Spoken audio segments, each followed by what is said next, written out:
See the show that Kyrie Irving put on last night, man. Did you see him? Did you see him? I know I saw him. Did you see him? Kyrie Irving. We got to talk about that. And, of course, Patrick Ewing disrespected at Madison Square Garden in New York City. What the hell is this world coming to? First takes in the house. We got some stuff to talk about.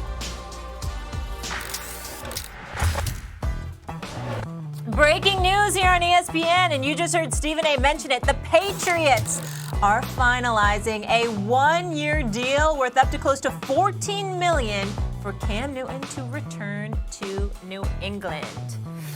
What's going on, everybody? Welcome to First Take Feel Good Friday. Stephen A., Max Kellerman, I'm Molly Karen Rose. And guys, this is like a low-key big show right now. I didn't know going into this meeting we were going to have all this stuff to talk about, but we certainly do. So let's get it on a Friday. Max, I want to start with you.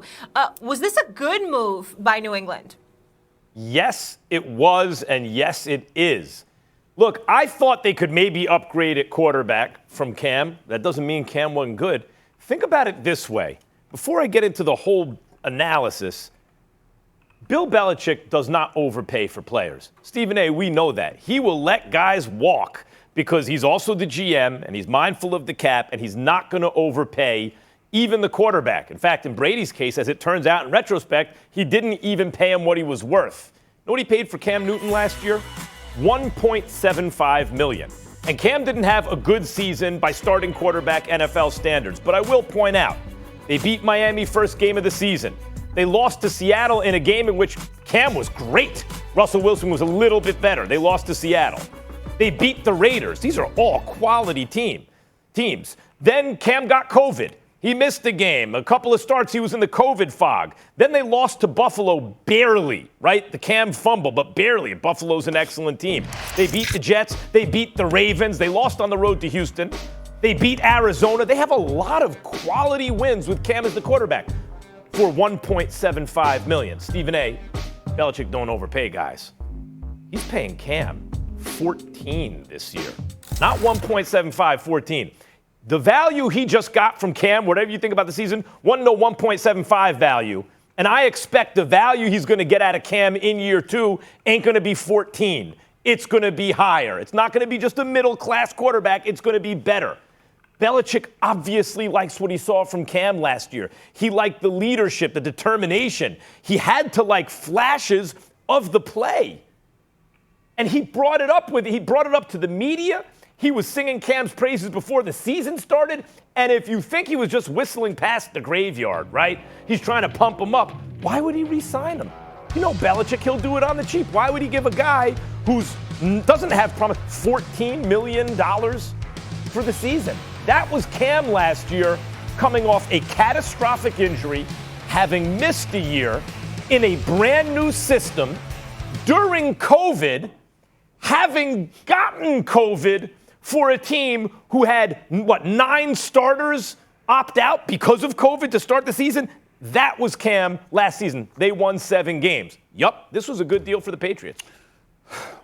I'm not going to say it was a bad deal for Patriots. I just think it's a bad situation for Cam because you're bereft of weapons. N'Keal Harry, Bird, Jacoby Myers, those were your leading receivers. Cam Newton, if you look at, with the exception of the previous season, Max, because he was out injured, he threw the ball less than he ever has in his career in the season. Only averaged like 24 and a half passes per game. When you can throw the football, particularly with accuracy, no coach worth his salt asks you to throw the ball that infrequently in today's National Football League. Obviously, you got Rex Burkhead and you've got, who is it, Damian Harris, and, you've got Sony Michel, and they all ran the football, and they were the 4th-ranked rushing attack in football last year. We get what they bring to the table. We understand that primarily it's about running the football. If Cam Newton ran for over 550 yards himself, I think it was 592 to be exact. So when you look at it from that perspective, he can still run with the football. He can still be effective with his legs, even though he's not nearly as effective with his legs as he used to be.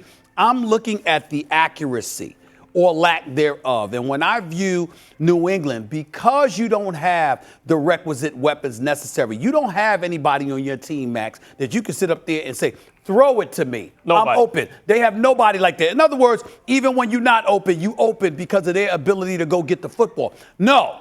Unfortunately, because of the weapons that Cam Newton is working with, you've got to be precise. You've got to be extremely accurate. You've got to be completely in sync with the offensive coordinator and Josh McDaniels. All of those things have to come together because you're surrounded by imperfection. And because that's the reality of the situation, it's why I don't like it. It's not that I think Cam is finished. I've never been fond of his accuracy throwing the football. I'm on a record for that, but that doesn't take away from the fact that he's not a stud athlete. He is a stud athlete. He can do some things real positive for you from the quarterback position and get it done. He's no scrub, and he's a starter for various teams in the National Football League. I'm not questioning that. What I'm saying is New England is what we're talking about here. And because of the weapons that you have surrounding him, what you're asking of him, I think is too much for him.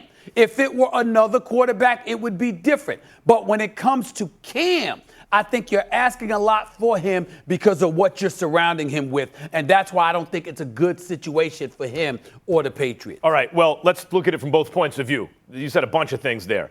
Let's look at it, one, from Cam's point of view.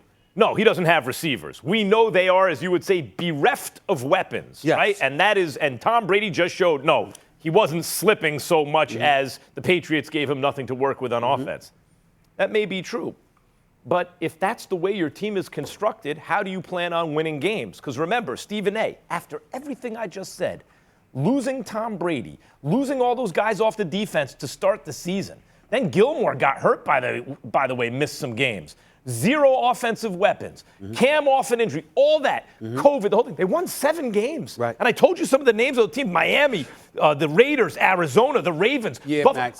They beat some good teams. So that's one. How are they going to do it? They're going to run the ball. They're going to play defense because they're going to get a lot of those guys on defense back. Okay. Now from Cam's point of view, Stephen A., Cam's not worried about his stats. He wants to lead a winning team. And he's in a position with Belichick, obviously, where he feels like they can win games and make the playoffs. If Cam's numbers aren't good, but they win 10 games and make the playoffs, you think Cam's sweating that because he didn't have the receivers? However you win, you win. Well, first of all, I don't think they will win.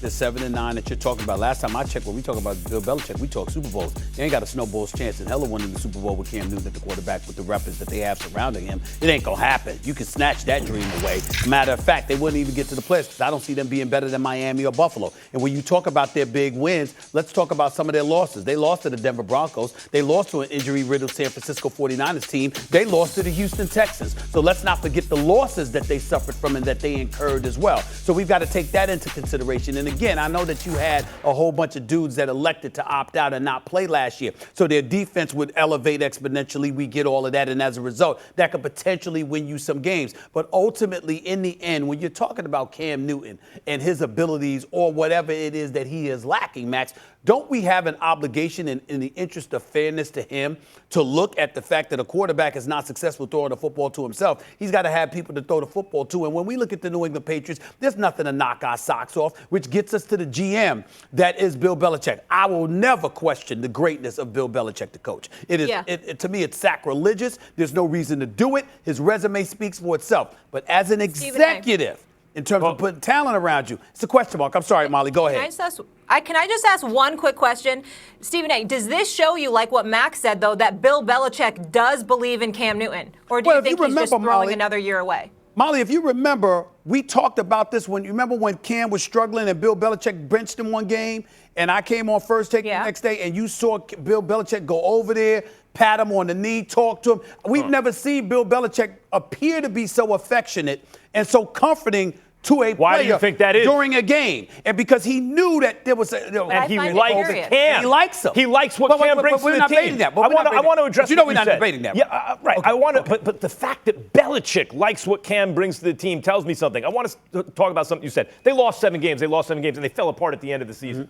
But really, the losses to Denver and San Francisco, we were even talking about it at the time because he missed the KC game with COVID, right? And we're like, it feels like he's in that COVID fog. And we were debating how much of a rippling effect it had. Then a couple weeks later, he came out and said it. He was like, yeah, those are, so I think that explains those games, the Denver and San Francisco games. The Houston loss, was on the road. They were a bad road team. They're going to have to learn. Cam's going to have to learn to win on the road. They were a good home team, a bad road team. He's going to have to learn to win on the road. He's in his 10th year. But it's with a new franchise, new system, often injury, with a depleted roster, having gotten COVID. Don't forget, they couldn't even practice because the facilities were shut down. All we're saying is, Max, here's what it comes down to, man.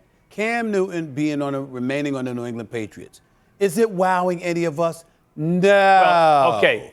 No. Let me just say this. It is not. I love Cam, but I wish he was in a better offensive situation than New England. I think he's a placeholder in New England. I think Belichick's rolling the dice, seeing is he going to turn back into something he was? Okay. Or does he bide me some time? Can I bide time with Cam and draft a young quarterback? Okay. I expect the Patriots to draft a guy this season.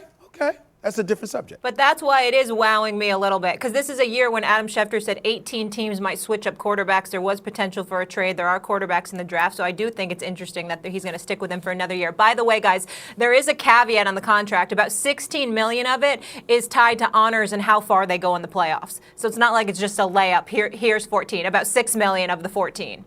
All right, we will leave it there. When we come back here on First Take, Deshaun Watson wants out.